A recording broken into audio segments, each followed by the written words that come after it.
We're pleased to have Mr. Harrison Pittman, a proud Arkansan, with us on the panel today. Harrison is the director of the National Agricultural Law Center, a University of Arkansas System Division of Agriculture. He received his Juris Doctor and LLM from the University of Arkansas Law School in Little Rock and Fayetteville, respectively, and has worked at the center since 2001. Harrison is an active member of the American Agricultural Law Association and is a frequent presenter on a range of topics, including the Farm Bill, water law, and environmental law. He has authored articles on numerous subjects, including the National Organic Program, the constitutionality of corporate farming laws, pesticide litigation, the Packers and Stockyards Act, and the list goes on and on.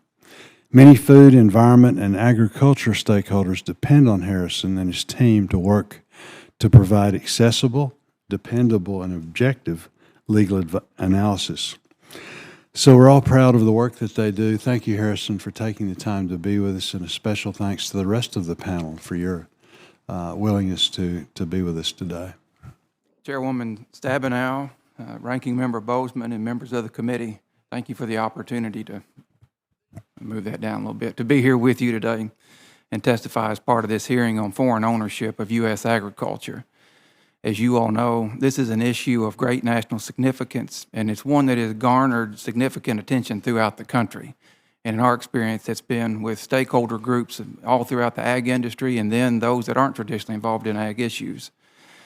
My opening remarks will focus on the National Agricultural Law Center, our role with this, and kind of an overview of what's happening at the state and federal level. Very quickly about the National Agricultural Law Center. In 1987, Congress established the center to be an objective, neutral, nonpartisan source of agricultural and food law research and information for the nation's agricultural community. We operate in partnership with the USDA Agricultural Research Service, National Agricultural Library, and as the ranking member mentioned, we are a standalone unit of the University of Arkansas System Division of Agriculture.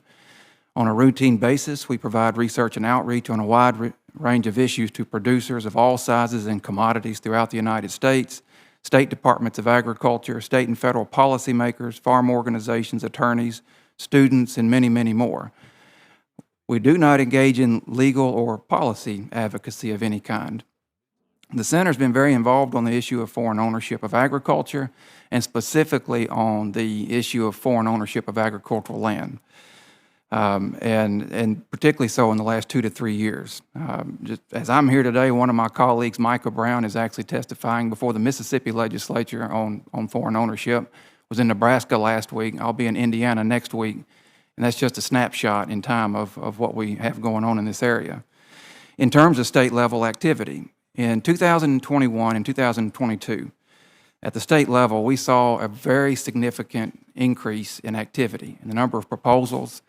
And it was a historical shift that was noteworthy.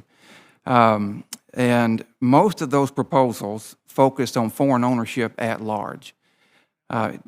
Transferring over into 2023, that level of an intensity and activity basically increased threefold across the country. In fact, there's really not very many states left that haven't had at least one or more proposals at the state level. And those shifted more away from a focus on foreign ownership at large, but more towards what we often refer to as the Big Four: China, North Korea, Russia, and Iran. Likewise, at the federal level, there's been a very significant increase. There's nearly 24 proposals between the House and the Senate, but most of these fall into 3 basic categories. They're amendments to a FIDA or a FIDA, depending on how you want to say that, amendments to the Defense Production Act of 1950, and then restrictions on federal funding, particularly those dealing with federal farm programs through USDA. That doesn't capture everything, of course. In the written testimony, I have an outline with links to all the proposals, and of course on our website we have myriad resources that would be useful to you. Finally, I think FIDA is such an important focus. Some quick observations here. First, it's a simple statement, but it bears noting that agriculture in the United States and the world around it has changed considerably, just in the last few years, but certainly in the last 3 or 4 decades. Even things when we think of a FIDA, and we've heard mention of leases already, in 1978, when Congress enacted a FIDA, the concept of a lease was a lot more basic than it is today. Today, we're thinking about solar leases, wind energy, and even carbon on rural lands across the country. There was really no way that Congress or USDA could have accounted for that back at that time. Land transactions have become typically more complicated. They've become bigger. I don't know if you guys saw the news yesterday. We had the record ag land sale, 35,000-ish acres, or dollars per acre in the state of Missouri. The world of ag innovation and ag research has changed in ways that are just beyond our imagination back in the late 70s. And finally, along that thread, I would say that our national economy's become far more interdependent on trading partners like Mexico and China and Canada and obviously many other countries. I would also add that when it comes to a FIDA, and I see my yellow light, so I want to bring it in for a landing here. One of the things I'd highlight to you, and this might be more for a lot of the staffers that are here, when we say a FIDA, you're really saying four things. You're saying the statute, you're saying the regulations, the Farm Service Agency Handbook, and then FSA 153. And a change to one of those is likely to require a change to any one of the other. And missing that point could very well lend itself to having trouble with implementation later on down the line. There's more to say, lots to say about a FIDA. I'll conclude on the last part here.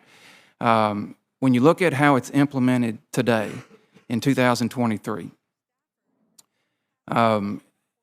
if you really want to nerd out on it, which I encourage, the most formative time period to where we are today is between December 1978 and August of 1979.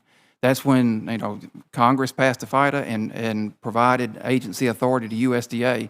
So most of the implementation has occurred through rulemaking. And that's when most of the activity occurred that really leads to the implementation that's today.